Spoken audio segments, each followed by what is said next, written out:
What a rough weekend it was for Yuki Tsunoda in Imola. A heavy crash during qualifying not only gave the team a massive headache, but also pushed repair costs through the roof. Ever since stepping into that car, there's been a lot of pressure on the Japanese driver, and weekends like this don't do him any favors. With Verstappen back in the hunt for the championship, you have to wonder, will the team think about changing drivers again sooner than expected? And if they do, who steps in? It's clear that Yuki's mistake ended up hurting Red Bull badly. Sure, a P10 finish helped to slightly balance things out, but the real damage had already been done. The crash left the team scrambling to put together a working car, borrowing parts that didn't even match the original spec. That meant he had to start from the pit lane, a setback no team wants mid-season. Yuki's car needed a whole list of replacements, from the internal combustion engine to the turbocharger, along with key parts like the MGU-H, MGU-K, battery, electronics, and even the exhaust system. All of these fall under his season limit, but the timing couldn't have been worse. After the crash, Red Bull's senior advisor, Helmut Marko, didn't hold back in explaining how serious the situation had become. Marko said it straight. While they're relieved that Yuki walked away without a scratch, the consequences are going to be hard to deal with. He pointed out that this was the third weekend in a row with issues. And with Monaco just around the corner, a track known for punishing even the smallest mistake, the team is now in a very tight spot when it comes to spare parts.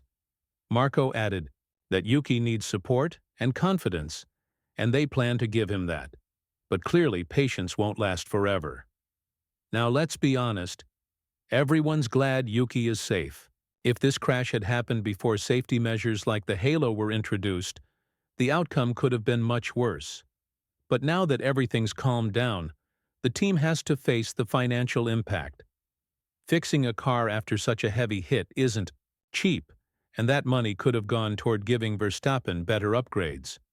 The fight for the title is still wide open. Verstappen managed to close the gap, cutting down 10 points from Piastri and 7 from Norris. At a time like this, the last thing he needs is budget problems caused by unnecessary repairs, and that puts even more weight on Yuki's shoulders. In tough moments, people either rise to the occasion or fall apart. Sadly for Yuki, his recent form is leaning towards the second outcome. Crashing in Jeddah, followed by this one in Imola, doesn't exactly help his case. He knows what's at stake, probably better than anyone else on the team.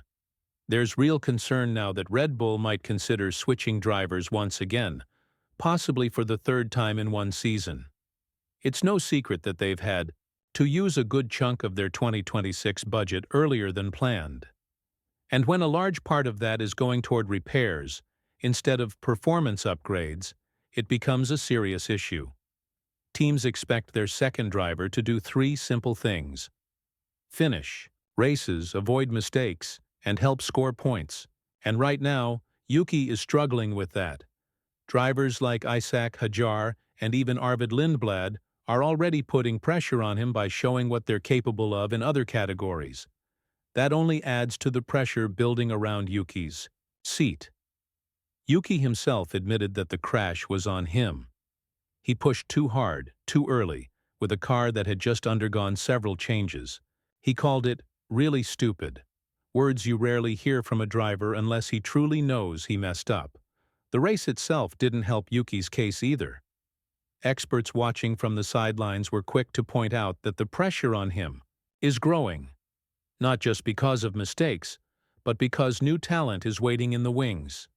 One commentator, Jack Villeneuve, noted that Hadjar showed solid performance throughout the race, even finishing ahead of Yuki and collecting valuable points for the team.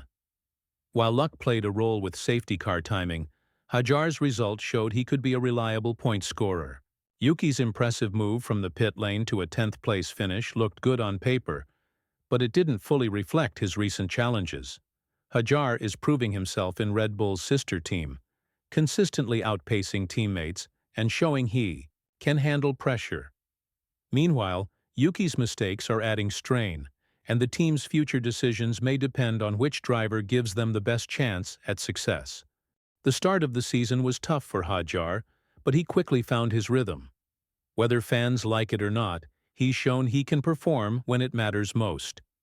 His consistent point scoring gives Red Bull hope for a stronger fight in the Constructors' Championship, which could mean millions in prize money. Despite Helmut Marko's recent comments that Yuki's spot is safe for now, crashes like these and the inability to support Verstappen fully are serious concerns. For example, Yuki was supposed to block Piastri aggressively, but with worn-out tires he struggled, and Perez would likely have defended better. While it's not fair to blame Yuki entirely for the easy overtakes, the lack of strong resistance reflects poorly on his role as the team's second driver. Marko also called Hajar the revelation of the season. The young Frenchman has quickly adapted, made few mistakes, and consistently delivered solid lap times while managing his tires well. The future at Red Bull is uncertain, even with Verstappen still in the mix. One thing is clear, though: Lindblad will be joining Formula One sooner or later. With 3 drivers but only 2 seats, tough decisions lie ahead. While many think Lawson's time at Red Bull might be ending, there's a chance he could keep his place if Yuki's mistakes continue. If crashes keep happening, Hajar could be promoted to the main Red Bull team, and Lindblad could take a seat at Racing Bulls. It may sound far-fetched, but Red Bull cannot afford to keep a driver who causes damage and poor results. The team wants fresh talent ready to prove themselves. It's worth remembering that Yuki's connection with Honda has helped him get this far. Despite what he says, the Honda Academy and their ties to Red Bull play a big role in his F1 career. The doubts about Yuki's future aren't new. His crash in Jeddah showed signs of struggle, and while it wasn't as severe as the one in Imola, it still left Red Bull in a tough spot. Every incident adds to the team's worries about relying on him moving forward. So, with all this in mind, what do you think? Is Yuki Tsunoda's place at Red Bull at serious risk? Should the team start looking for a replacement sooner rather than later? Your thoughts matter. Share them in the comments below. And once you've done that, don't forget to check out the video on your screen right now for more updates and analysis.